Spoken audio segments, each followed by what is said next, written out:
of filtering the data. So the service would give us all sorts of items, and the customer was saying, no, no, don't display these items. They're not necessary.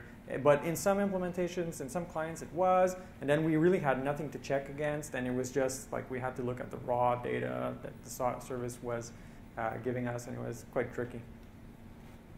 Debugging the one item issue that we mentioned, that's a bit tough, but now I think we covered pretty much. Just copy paste our solution, that should work. We've debugged it enough.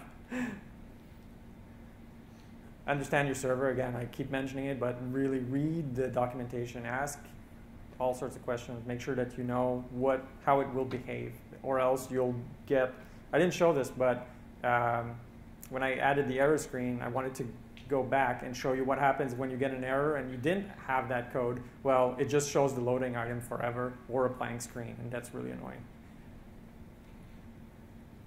It's a lot more complicated in the real world. That was a very simple scenario implementation. We put all of our code to fetch from the network and do all sorts of things. We put all of that in the data model.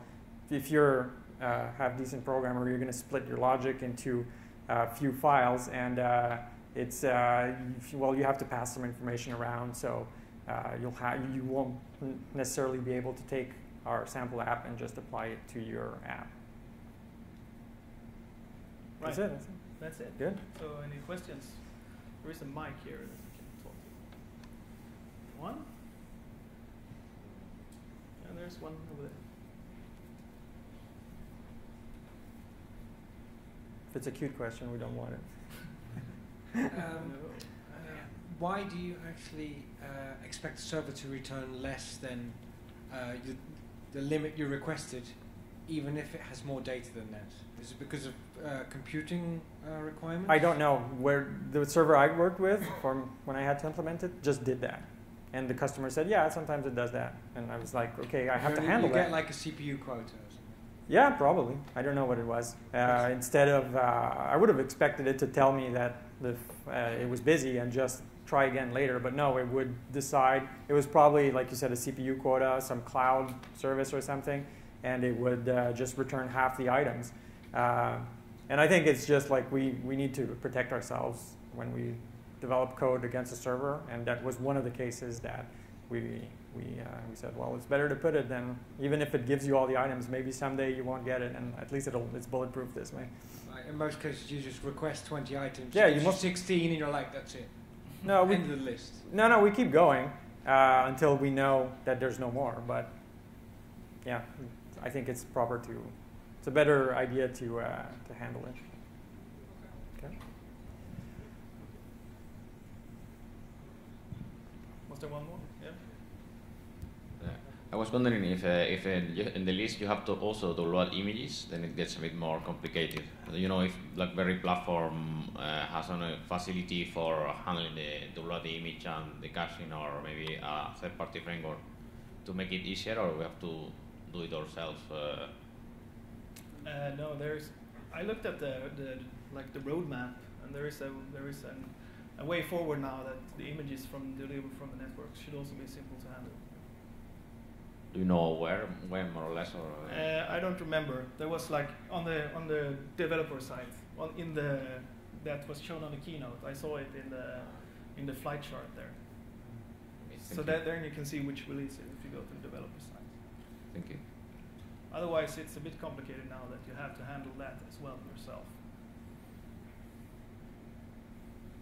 But there is a sample showing that as well. It's called TLDR, too long didn't read. It's a sample application of an RSS feed. So, and that one shows you how to download images and create your own cache of images.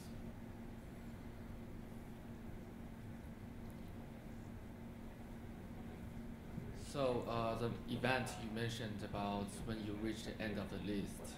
So will that event be fired multiple times if you just scroll around near the end of the list? No, I think just maybe.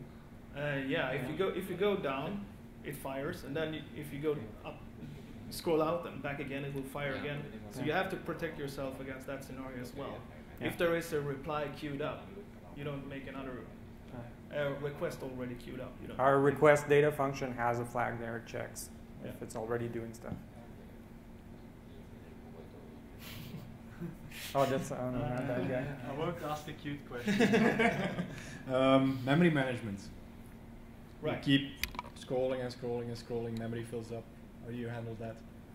Right. So one of the things is that Cascades itself takes care of the visual things, so we don't fill up with data over there. But then in the model, if you have really heavy data model items, you want to start thinking about not keeping all the items, full items. But it's tricky because then you want to, if you see that your model data gets too big, then you want to have to throw them out at the top and load at the bottom. But then you need to keep track, so you add in more at the top again when you get back. There's no support in the view for that, because it sounds like something common. Yeah, well, there is no support, but I think you have to have a lot of items in Well, there. like I said, I tried. I had 10,000 or 15,000, and it was fine. Yeah. It seemed fine. But that's a good question. Yeah. Something to think about when you're coding. Anything else? That's it, I think. So So, ask the cute question. No, no. No, you thanks. can take that afterwards. All right, thanks everyone. Thanks.